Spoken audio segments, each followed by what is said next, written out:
Hello friends, welcome back to my channel. आज मैं बात करने वाली हूँ हाल ही में रिलीज हुई movie Insidious out of the further movie के बारे में। तो मूवी की कहानी साल 1999 से पिटसबर्ग से शुरू होती है, जहां हमें जेमा नाम की एक छोटी बच्ची दिखाई जाती है। जेमा अपनी माँ इनगिट के साथ में रहती है, लेकिन इनगिट की मेंटल कंडीशन ठीक नहीं है।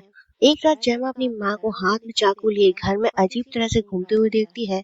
इनगिट बाथरूम में जाती है और अचानक अपना सिर दीवार पर मारने लगती है। जेमा डरकर मदद के लिए चिल्लाने लगती है, तभी बाथरूम का दरवाजा अपने आप बंद हो जाता है। जेमा दरवाजा खोलने की कोशिश करती है, लेकिन ऐसा लगता है जैसे कोई अंदर से उसे पकड़ कर बैठा है। फिर अंदर से आवाज आनी बंद हो जाती है और दरवाजे के नीचे से खून बाहर आने लगता है।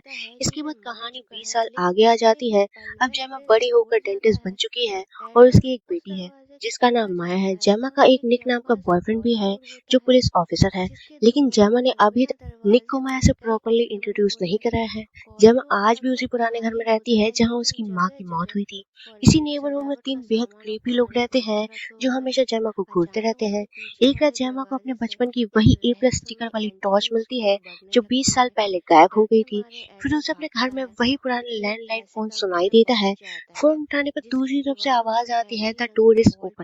इसके बाद जेमा को बाथरूम की तरफ जाते हुए एक पुरानी वायर दिखाई देती है। वहाँ उसे अपनी माँ की आवाज सुनाई देती है, वॉच मी। जेमा डर जाती है और तभी उसकी नींद खुल जाती है। लेकिन सबसे डरावनी बात ये होती है कि जिस टॉर्च को उसने अपने सपनों में देखा था वो सच में उसके बिस्तर पर पड़ी होती है। यानी जेमा जो चीजें फॉदर में या ड्रीम्स में देख रही होती है वो रियल वर्ल्ड में भी दिखाई देने लगती है। अगले दिन जेमा को अपने घर में एक पिलो फोर्ट दिखाई देता है। उसमें माया का वही टॉय पड़ा होता है जो जेमा ने उसे दिया था। जेमा को लगता है कि शायद माया उसके अंदर छुपी है, लेकिन जैसे ही वो पिलो फोर्ट के अंदर जाता है वो अचानक से एक अजीब से एंडलेस टनल में पहुंच जाती है। वहाँ वही 3 क्रीपी लोग उसका पीछा करने लगते हैं। भागते समय एक बूढ़ा आदमी जेमा के सामने आता है और उसे एक स्ट्रेंज पेन देता है जिस पर CL इनिशियल बने हुए हैं। जेमा की नींद खुल जाती है, लेकिन वह पेन सच में उसके हाथ में चुभा हुआ होता है। अब जेमा समझ जाती है कि ये सिर्फ नाइटमेयर नहीं है। अगले दिन डेंटल क्लिनिक में वही क्रीपी बूढ़ा आदमी पेशेंट बनकर आता है। जेमा उसका डेंटल चेकअप करती है और उसके एक्सरे में एक बेहद डिस्टर्बिंग चीज दिखाई देती है। उसके मुंह में दांतों का दूसरा सेट था। जेमा जब उसे चेक करती है तो दूसरा सेट अचानक उसकी उंगली काट लेता है। वो पीछे गिरती है और जब उठती है तो खुद को द फादर में पाती है। ये वही सुपरनैचुरल डायमेंशन है जो हमारी दुनिया और आफ्टर लाइफ के बीच में एक तरह के लिम्बो की तरह मौजूद है। यहाँ कई डीमन जेमा को पकड़ लेते हैं, लेकिन तभी एलिस वहाँ पहुंच जाती है और जेमा को बचाकर वापस रियल वर्ल्ड में भेज देती है। अब कहानी का सबसे इम्पोर्टेंट हिस्सा शुरू होता है। एलिस जेमा को बताती है कि उसके अंदर एक रियल सुपरनैचुरल एबिलिटी है। जेमा सिर्फ द फॉदर में ट्रैवल नहीं कर सकती, बल्कि वह वहाँ की चीजों को रियल वर्ल्ड में भी ला सकती है और रियल वर्ल्ड की चीजों को द फॉदर में भी भेज सकती है। ऐसे लोगों को कुरियर कहा जाता है, लेकिन समस्या ये है कि द फॉदर में मौजूद द पावरफुल इवल एंटिटी को जेमा की इस एबिलिटी के बारे में पता चल चुका है। यह एंटिटी एक पुराने कल्ट लीडर क्राइसिस लिम्बो की स्पिरिट है। क्राइसिस द फॉदर में बाकी डीमनों का लीडर बन चुका है और वह जेमा का इस्तेमाल करके खुद रियल वर्ल्ड में आना चाहता है। अब तक इंसीडियस की मूवियों में डीमन इंसानों की बॉडी पसेस करके रियल वर्ल्ड में आने की कोशिश करते थे, लेकिन जेमा की पावर की वजह से क्राइसिस को इंसानों की बॉडी की जरूरत नहीं है। वह जेमा की एस्ट्रल बॉडी का इस्तेमाल करके खुद रियल वर्ल्ड में आ सकता है। इसके लिए क्राइसिस के कुछ फॉलोअर्स एक्वालाइट कहा जाता है जेमा को लगातार मेंटली डिस्टर्ब कर रहे होते हैं, क्योंकि जेमा जितना ज्यादा एंग्री, स्कैर्ड और मेंटली अनस्टेबल होगी उसकी सुपरनैचुरल पावर उतनी ही बढ़ जाएगी। क्राइसिस इसी पावर को अपने फायदे के लिए इस्तेमाल करना चाहता है। एलिस और क्लेयर जेमा को समझाते हैं कि क्राइसिस आज रात अपने प्लान एग्जीक्यूट करने वाला है। प्लान ये है कि जेमा की एस्ट्रल बॉडी को उसकी फिजिकल बॉडी से अलग करके द फॉदर में भेजा जाएगा। क्राइसिस उसकी एस्ट्रल बॉडी से लैच करेगा और जब जेमा वापस रियल वर्ल्ड में आएगी तो क्राइसिस भी उसके साथ में बाहर आ जाएगा। जेमा को बचाने के लिए एक प्लान बनाया जाता है। जेमा द फॉदर में जाएगी और क्राइसिस को उसके पीछे लेकर रेड डोर तक जाएगी। वहाँ एलिस और क्लेयर उसे वापस आने का रास्ता बताएगी, लेकिन रेड डोर की रक्षा वही 3 एक्युलाइट कर रहे होते हैं। निक उनकी रियल बॉडीज को ढूंढ कर जगाने निकलता है ताकि द फॉदर में मौजूद उनकी एस्ट्रल बॉडी वापस रियल वर्ल्ड में आ जाए। उधर जेमा और एलिस रेड डोर के अंदर पहुंचती हैं और यहाँ जेमा को उसकी माँ इनगिट की मेमोरी दिखाई देती है।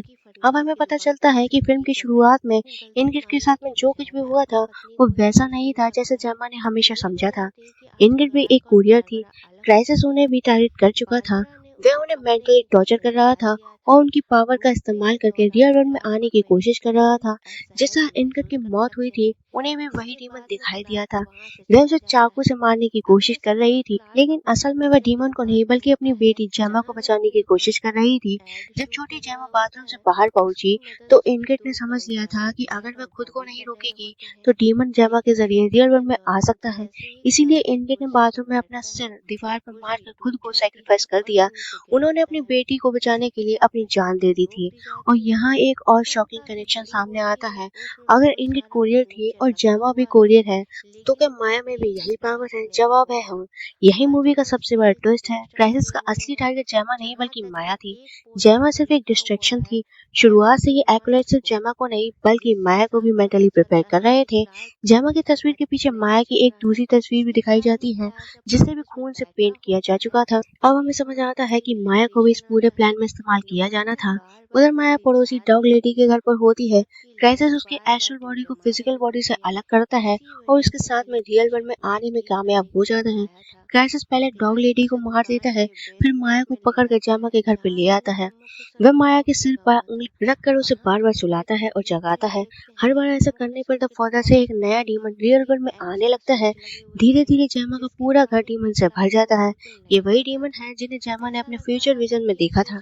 लेकिन माया का पूरा शरीर इस प्रोसेस को ज्यादा देर तक सह नहीं पाता है। उसकी आंखों से खून के आंसू निकलने लगते हैं। इधर जेमा भी द फादर से वापस अपने घर पहुंचती है। वहां उसे दर्जनों डीमन दिखाई देते हैं। लेकिन इंटरेस्टिंग बात यह है कि ये डीमंस आपस में भी लड़ रहे होते हैं, क्योंकि सभी को जेमा की पावर को अपने कंट्रोल में लेना चाहते हैं। इसी बीच मुख्य एक्युलाइट लेसन माया को लेकर घर से बाहर निकल जाता है, लेकिन एलिस उसके रियल बॉडी में टेम्पररी एंटर कर जाती है। लेस्टर को होश आता है और उसे समझ आता है कि क्राइसिस ने उन्हें इस्तेमाल किया है। वह क्राइसिस के पास में जाकर माफी मांगता है, लेकिन क्राइसिस तीनों एक्युलाइट को मार देता है। अब जेमा समझ जाती है कि अगर उसने कुछ नहीं किया तो डीमंस रियल वर्ल्ड में फैल जाएंगे। वह माया को घर के अंदर आने से रोकती है। माया अपनी माँ को बचाना चाहती है, लेकिन गैमा उससे कहती है कि वह डोर हैंडल छोड़ दे। जेमा अंदर से दरवाजा बंद कर लेती है और तभी अपनी सुपर नेचुरल पावर का इस्तेमाल करती है। वह पूरे घर को ही रियल वर्ल्ड से द फादर में भेज देती है, यानी घर के अंदर मौजूद सभी डीमन और क्राइसिस भी द फादर में वापस चले जाते हैं। अब हमें लगता है कि क्राइसिस और डीमन जेमा पर हमला करेंगे, लेकिन यहाँ कहानी फिर से ट्विस्ट देती है। सारे डीमंस मिलकर क्राइसिस पर हमला कर देते हैं, क्योंकि क्राइसिस ने उन्हें रियल वर्ल्ड में फ्रीडम देने का वादा किया था, लेकिन अब उसने उन्हें वापस द फादर में फंसा दिया था। इसीलिए सभी डीमन क्राइसिस के खिलाफ हो जाते हैं। जेमा की एस्ट्रल बॉडी भी आखिरकार रियल वर्ल्ड में वापस आ जाती है। वह बच जाती है।